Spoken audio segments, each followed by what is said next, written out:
Bonjour peuple de Dieu, c'est le pasteur Jérémia, aussi connu sous le nom de pasteur Loïc. Nous voulons écouter la parole de Dieu pour la semaine, mais avant tout, nous voulons commencer par une parole de prière. Alors en signe de révérence à notre Père Céleste, à notre Dieu, baissons nos têtes et prions ensemble. Père éternel, Dieu tout-puissant, Dieu amour, Dieu fidèle, Dieu de gloire, nous te rendons toute la louange et l'adoration, la magnificence et la gloire. Merci pour ces moments. Merci de nous avoir encore attirés une fois de plus dans ta présence. Merci pour tout ce que tu as prévu pour nous durant ces moments. Nous venons nous abandonner dans tes mains, corps, âme et esprit, pensée et cœur. Que tu prennes le contrôle de toutes choses et que tout ce qui n'est pas de toi soit neutralisé et renvoyé dans les gouffres de l'enfer au nom de Jésus-Christ. Nous implorons ta compassion, ta miséricorde. Te prions de nous pardonner pour tout ce que nous avons pu penser, dire, faire qui ne t'a pas honoré et glorifié. Que tu nous purifies, que tu nous sanctifies par ton sang, le sang que tu as fait couler à la croix de Golgotha. Que tu purges notre conscience de toute œuvre morte devenue utile afin que nous venions à te servir comme il se doit. Venons nous opposer à tout ce qui se lève contre la connaissance de la vérité, tout esprit maléfique, toute principauté des ténèbres, toute puissance démoniaque, toute force cosmique dans les lieux célestes, toute puissance maléfique qui voudrait nous empêcher de pouvoir être en parfaite communion avec toi, soit neutralisé et renvoyé dans les gouffres de l'enfer au nom de Jésus-Christ.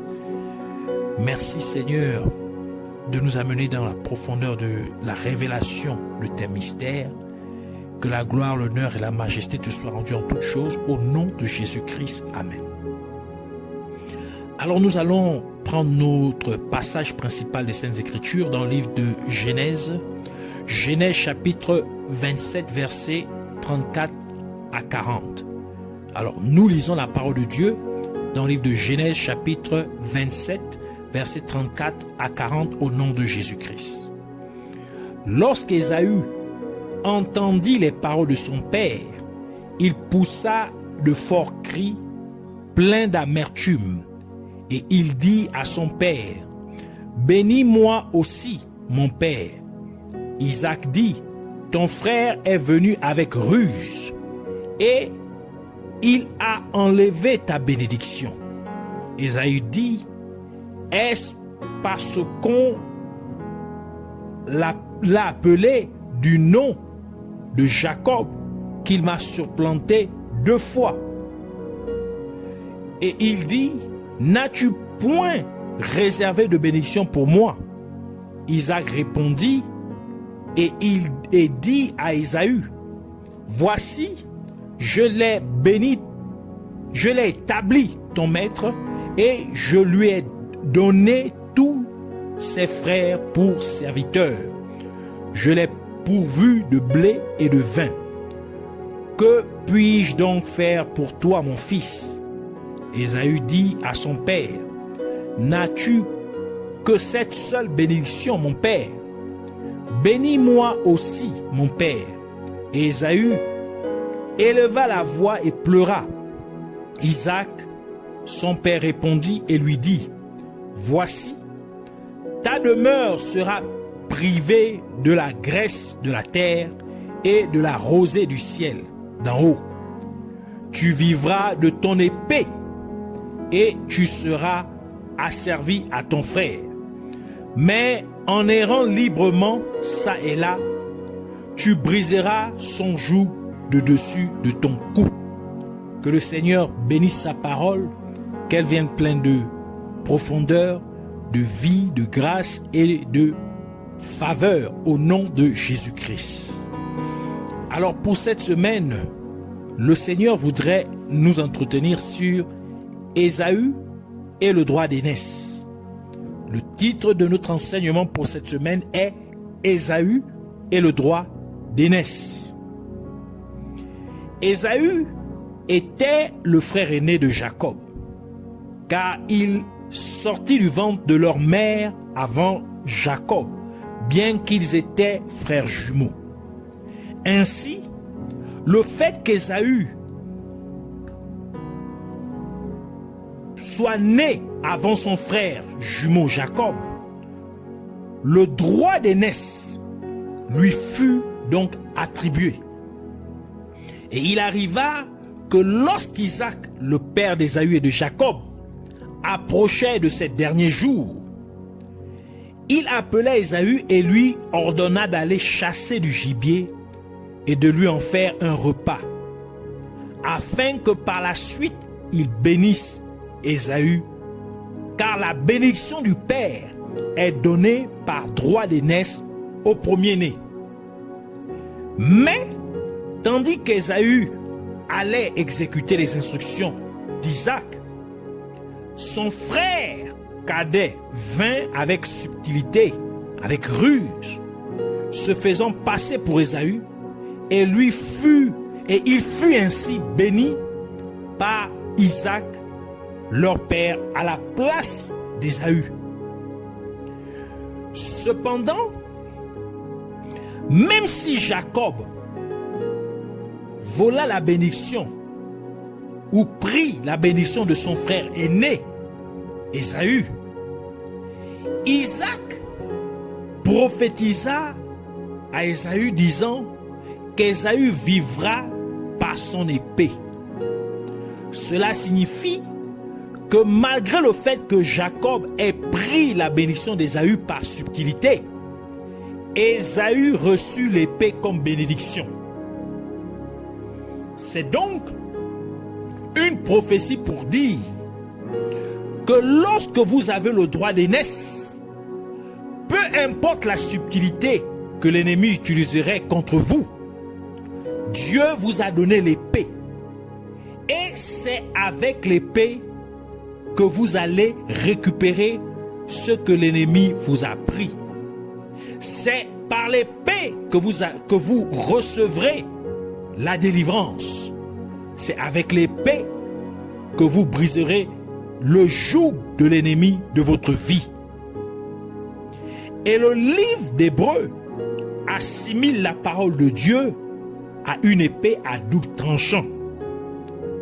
Hébreux chapitre 4 verset 12 qui dit « Car la parole de Dieu est vivante et efficace, plus tranchante qu'une épée quelconque à deux tranchants, pénétrante jusqu'à partager âme et esprit, jointure et moelle, elle juge les sentiments et les pensées du cœur. »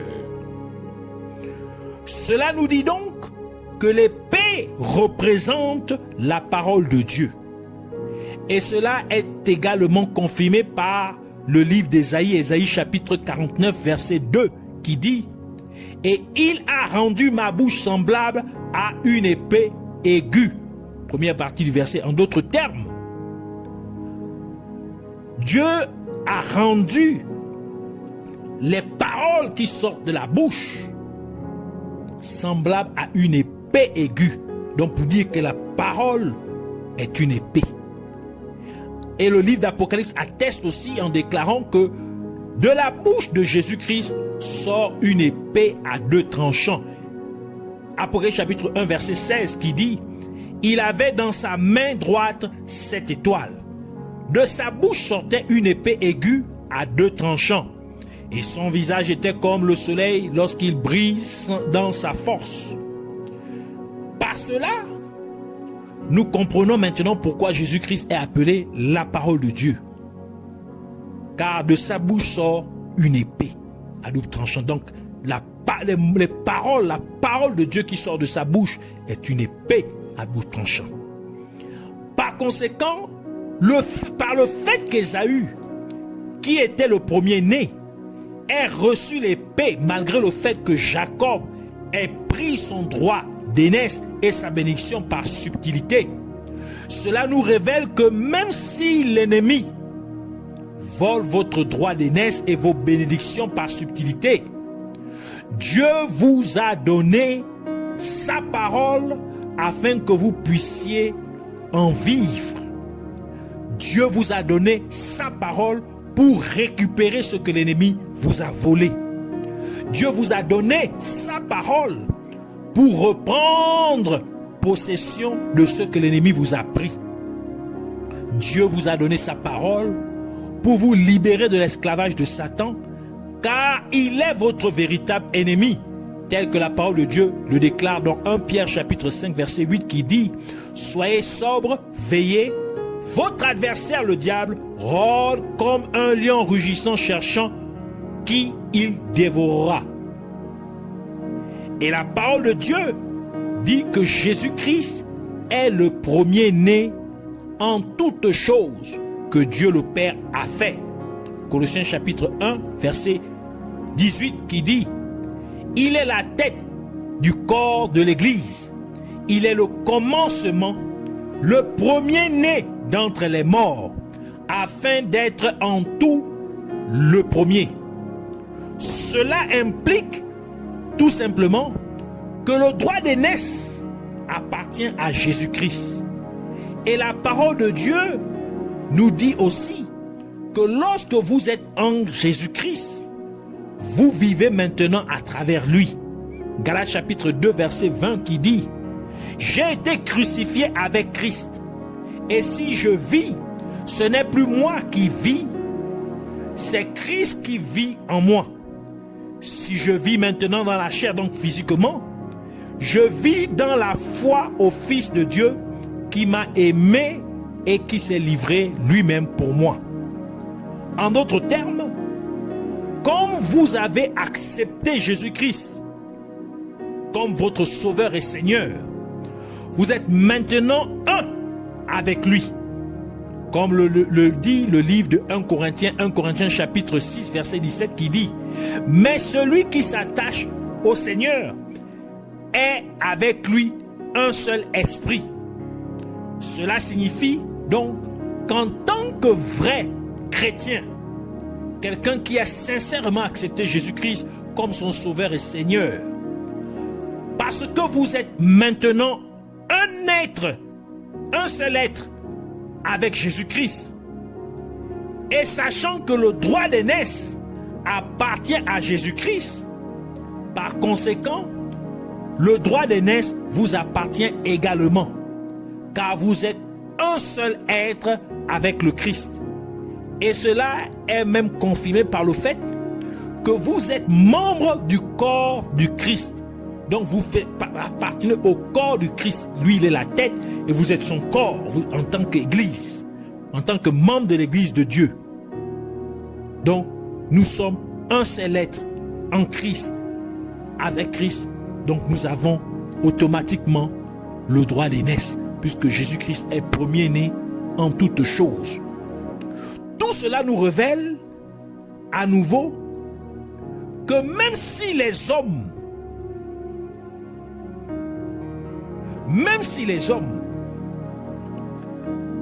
peuvent s'abstenir de vous bénir, vous devez comprendre qu'en tant que croyant en Christ, vous avez le droit d'aînesse. Par conséquent,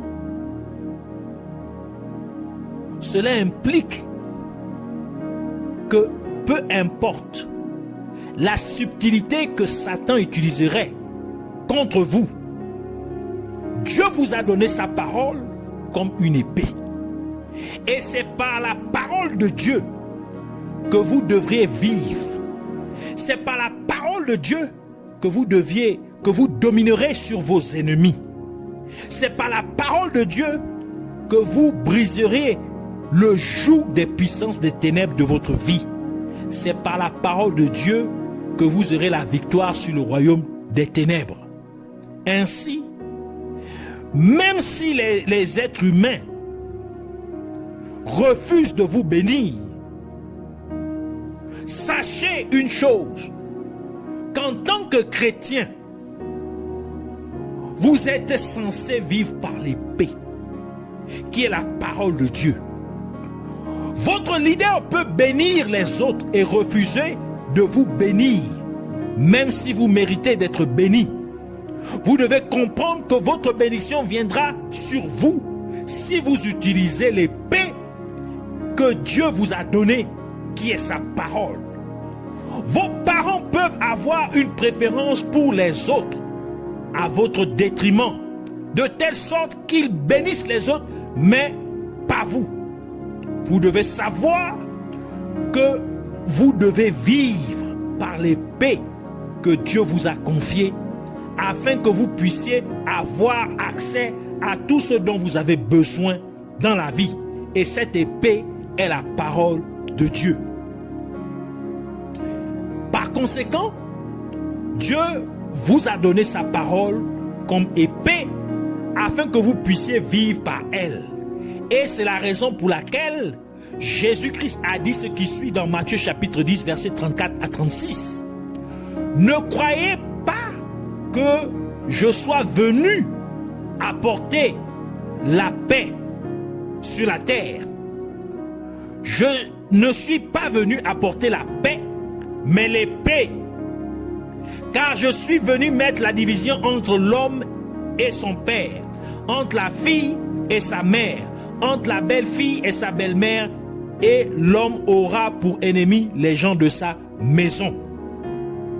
Par cela, Jésus-Christ nous révèle que c'est par la parole de Dieu que vous seriez distingués des autres.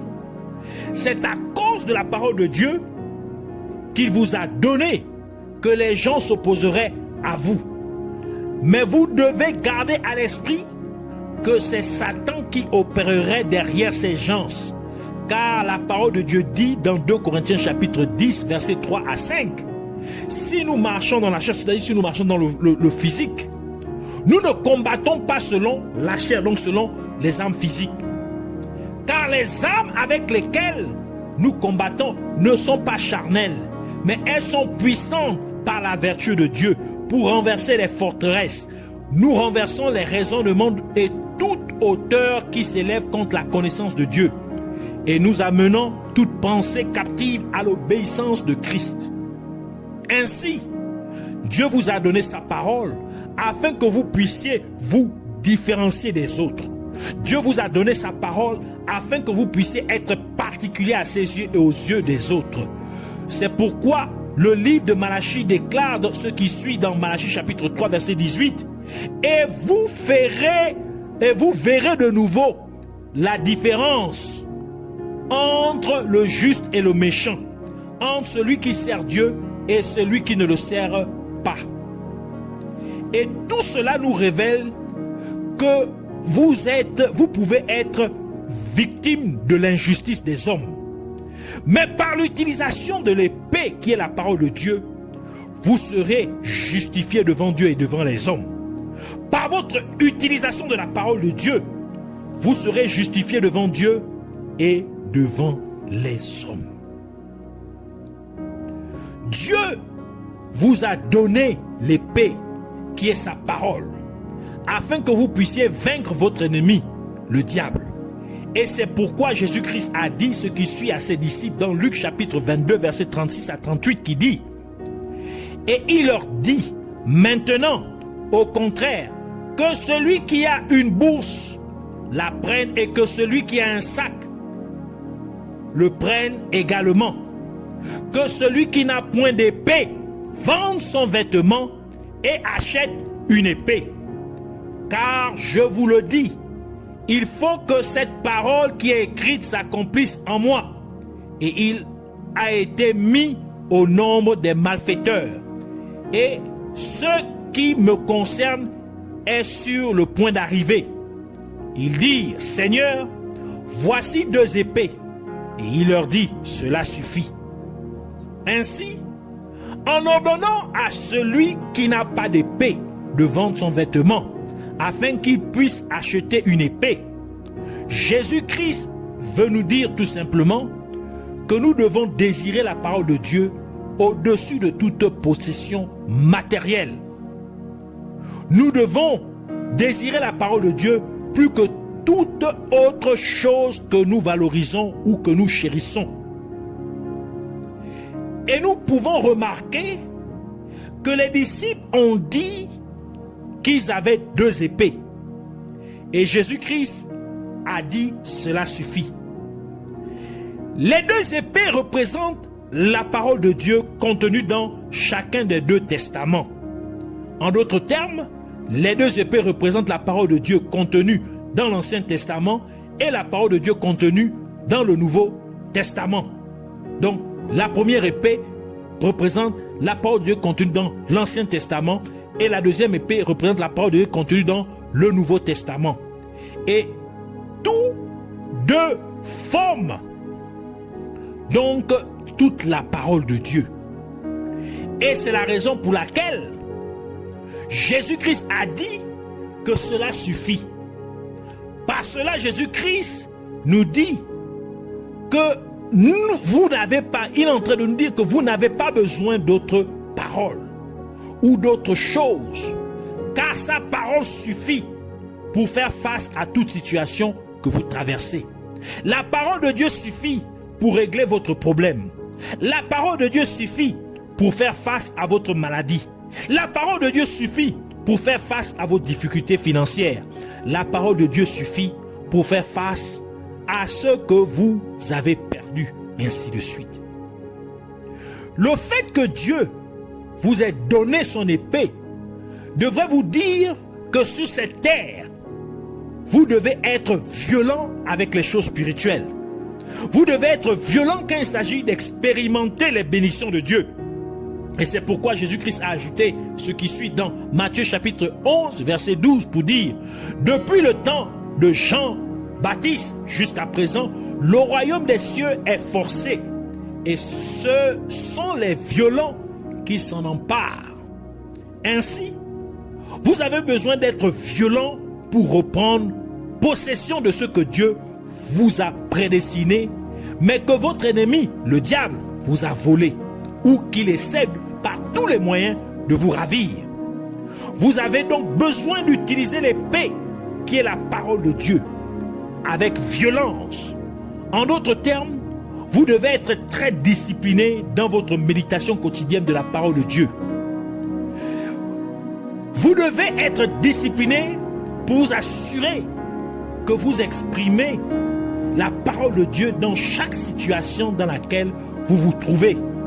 Que la parole de Dieu soit ce que vous dites et ce que vous agissez. Car c'est ce que cela implique de vivre par l'épée. Le principe du droit d'aînesse est également bien ancré dans la vie de Léa et Rachel, comme décrit dans le livre de Genèse chapitre 29, versets 15 à 18. Puis Laban dit à Jacob: parce que tu es mon parent, me serviras-tu pour rien? Dis-moi, quel sera ton salaire? Or, Laban avait deux filles. L'aînée s'appelait Léa et la cadette Rachel. Léa avait les yeux délicats, mais Rachel était belle de taille et belle de figure. Jacob aimait Rachel et il dit: je te servirai 7 ans pour Rachel, ta fille cadette. Dans ce passage des Saintes Écritures, nous pouvons remarquer que Laban avait deux filles, Léa, la sœur aînée, et Rachel, la sœur cadette. Et nous pouvons également voir que Jacob avait fait son choix d'épouser Rachel, la sœur cadette. Mais le livre de Genèse nous dit que Léa, la sœur aînée, qui ne cherchait pas la bénédiction du mariage, c'est elle qui fut la première à être donnée pour épouse à Jacob. Genèse chapitre 29, versets 20 à 26, qui dit: ainsi Jacob servit 7 années pour Rachel, et elles furent à ses yeux comme quelques jours, parce qu'il l'aimait. Ensuite, Jacob dit à Laban: donne-moi ma femme, car mon temps est accompli, et j'irai vers elle. Laban réunit tous les gens du lieu et fit un festin. Le soir, il prit Léa, sa fille, et la mena vers Jacob, qui s'approcha d'elle. Et Laban donna pour servante à Léa sa fille Zilpa, sa servante. Le lendemain matin, voilà que c'était Léa. Alors Jacob dit à Laban, qu'est-ce que tu m'as fait? N'est-ce pas pour Rachel que j'ai servi chez toi? Pourquoi m'as-tu trompé? Laban dit, ce n'est point la coutume dans ce lieu de donner la cadette avant l'aîné. Nous pouvons donc voir que même si Rachel était bien favorisée aux yeux des êtres humains, c'est Léa qui a d'abord reçu la bénédiction du mariage, simplement parce qu'elle était la première-née. Cela nous dit donc que parce que vous êtes le premier-né de Dieu, étant en Jésus-Christ, vous avez accès aux bénédictions de Dieu, même si les hommes favorisent les autres au lieu de vous. Bien que les êtres humains mettent les autres devant vous, mais parce qu'en tant que chrétien, vous êtes le premier-né de Dieu, c'est donc votre droit d'être béni. C'est votre droit d'évoluer. C'est votre droit de percer dans la vie. Le fait que Rachel était physiquement plus belle que Léa ne l'a pas amenée à se marier avant Léa. Mais la loi ou le principe du droit d'aînesse voulait que Léa se marie d'abord. Par cela, vous devez comprendre que l'apparence physique ou les possessions matérielles ne sont pas la condition préalable pour obtenir votre percée aux yeux de Dieu. Mais c'est votre droit d'aînesse. En d'autres termes, c'est le fait que vous êtes le premier-né étant en Jésus-Christ. Cela vous donnera accès à votre percée. Et c'est en utilisant l'épée, qui est la parole de Dieu, que vous pourrez faire appliquer cette loi ou ce principe du droit d'aînesse dans votre vie. Et parce que vous avez l'épée, qui est la parole de Dieu, vous pouvez maintenant faire la loi. Vous pouvez maintenant établir comment les choses doivent être faites sur la base de la parole de Dieu. Et on peut aussi noter que le jour de la bénédiction des noces de Jacob, Jacob préparait tout pour Rachel. Les gens furent ainsi invités aux noces de Jacob et Rachel. Beaucoup de nourriture et de boissons furent préparées pour les noces de Jacob et Rachel. Jacob lui-même a mis ses plus beaux vêtements pour Rachel. Mais à la fin, c'est Léa qui s'est mariée. Cela implique que toutes ces préparations et publicités ont toutes été faites pour Léa et non pour Rachel. En d'autres termes, Rachel fut utilisée pour promouvoir le mariage de Léa. Ainsi, Laban, qui était le père de Léa et de Rachel, savait que tout ce qui se faisait était en fait pour Léa et non pour Rachel. Cela nous révèle donc que quand vous êtes en Jésus-Christ, étant ainsi premier-né de Dieu, Dieu, qui est votre Père céleste, utilise ceux qui sont favorisés aux yeux des hommes à votre détriment pour vous promouvoir. Dieu, votre Père céleste, utilise ceux qui sont plus estimés que vous aux yeux des hommes pour préparer votre percée. Dieu utilise ceux qui sont plus respectés que vous par les hommes pour préparer votre bénédiction. Alors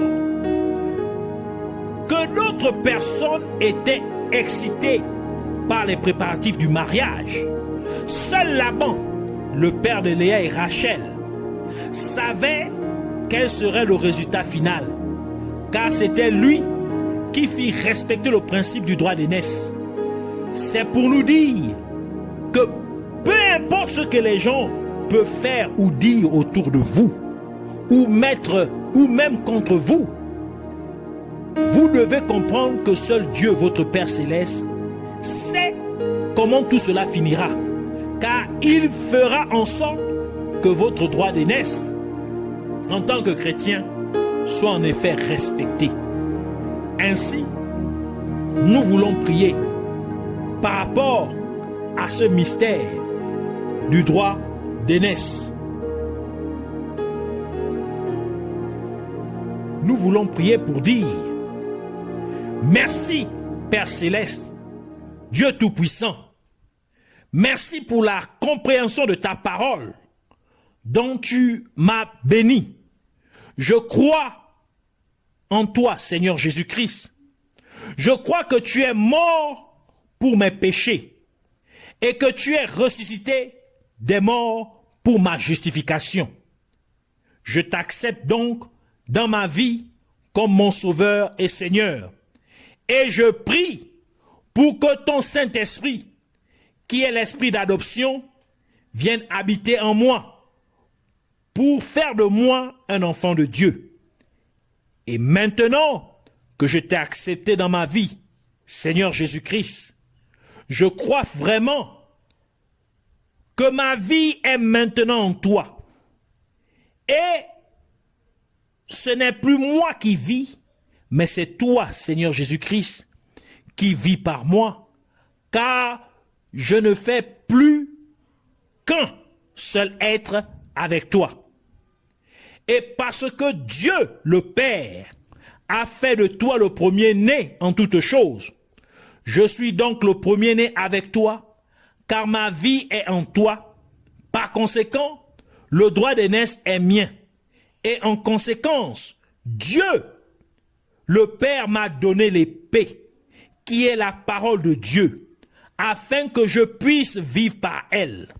Je déclare donc que je suis très discipliné dans ma méditation quotidienne de la parole de Dieu, jour et nuit. Je déclare que je suis très discipliné pour prononcer et mettre en action la parole de Dieu chaque jour de ma vie. J'exprime donc la parole de Dieu dans chaque situation au nom de Jésus-Christ. Et comme j'exerce l'épée que Dieu m'a donnée, qui est la parole de Dieu, je reprends donc possession de tout ce que l'ennemi m'a volé au nom de Jésus-Christ. Alors que je prononce et applique la parole de Dieu en toutes circonstances, je fais donc mettre en vigueur tout ce que Dieu a prédestiné pour que cela soit manifeste dans ma vie au nom de Jésus-Christ. En utilisant la parole de Dieu, je brise donc le joug que le royaume des ténèbres a placé sur ma vie au nom de Jésus-Christ. En exprimant la parole de Dieu dans ma vie, je retrouve donc ma bonne santé mentale, physique et spirituelle au nom de Jésus-Christ. Merci Seigneur Jésus-Christ pour ce que tu as fait dans ma vie à travers cet enseignement et à travers cette prière. Je te donne toute l'adoration et toute la louange pour toujours et à jamais. Amen.